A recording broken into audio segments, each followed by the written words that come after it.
majina naitwa Christina Kaberege, ni mama. Ndugu kiongozi wetu, mkuu wa wilaya, tunashukuru baba yetu umefika.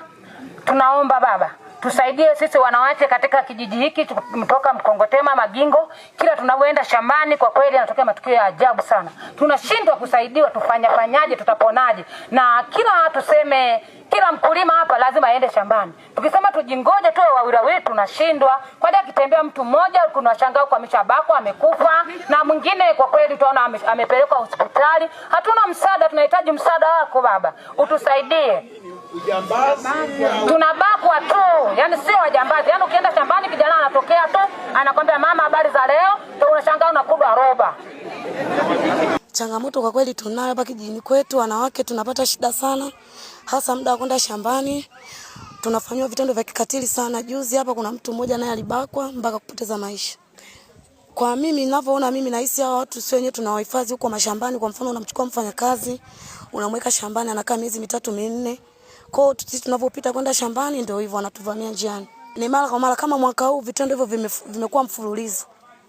Serikali tunaomba itusaidie sana, tuseme ituwekee ulinzi gani yani. Maana hivi vitendo vimezidi sana, tunafanywa vitendo vya kikatili. Tunabakwa, muda mwingine hata yani sijui nisemeje, ila serikali yenyewe naomba iingilie kati kuhusu hili jambo.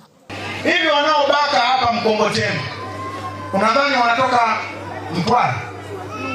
Au wanatoka Nyasa? Au wanatoka? Hawezi kutoka Njombe. Kwa vyovyote wanaobaka hapa, tumesema kuna kesi 3 za ubakaji. Wanaobaka hapa lazima ni watoto wenu wa maeneo jirani hapa. Kwa hiyo mpeni ushirikiano polisi kata wenu.